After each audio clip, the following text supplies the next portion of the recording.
Paano nga ba magkaroon ng advanced server sa loob lamang ng 2 minutes? Yun yung ituturo ko sa inyo. Para naman makapandurog ka na sa rank game kasi nga kapag gumawa ka ng advanced server, panigurado, may Smurf account ka na. Kaya naman mabilis ka lang magpaparank up dito at may enjoy mo talaga. At itong step by step tutorial na ituturo ko sa inyo, panigurado gagana talaga 100%.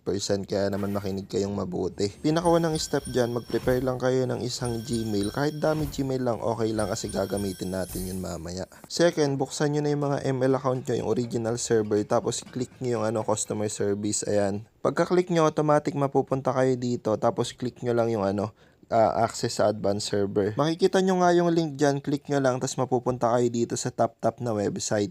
Pero in my case, hindi ko siya ma-download kaya gagawan natin ng paraan. Pag ganito yung nangyari sa inyo, simple lang yung gagawin nyo. Check nyo lang yung comment section or description kasi ilalagay ko dun yung link. Kumbaga, ika-copy mo yon tapos ipipaste mo lang sa browser. Magwa-warning nga yan pero install anyway nyo lang kasi nga trusted naman yung top app ng Mobile Legends. Ang una nyo nga madadownload itong top app. Tapos mag-sign in na lang kayo through Gmail, yun sinabi ko sa inyo kanina. Once na naka-sign in na nga kayo, search nyo lang yung MLBB tapos yung pangalawa yun yung i-download nyo. Pero syempre, check nyo na rin, dapat yung pangalan Mobile Legends Bang Bang tapos may beta.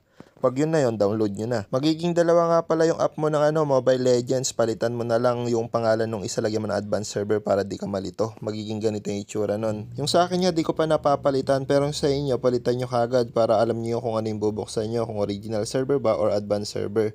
Para di kayo malito kung saan kayo magra-rank game. At syempre, habang downloading pa lang yung mga advanced server nyo, mag-follow ka na kasi marami pa tayong upcoming tutorials tungkol sa Mobile Legends. Matapos nga nating ma-download, bubuksan na natin para masigurado kung gumana nga ba. Mukhang gumana naman kasi pinapa-enter tayo ng pangalan. Tapos dito sa advanced server, si Vixana pala yung una mong gagamitin. Diba sa original server si Layla? Ganun nga lang kasimple, meron ka ng advanced server tropa.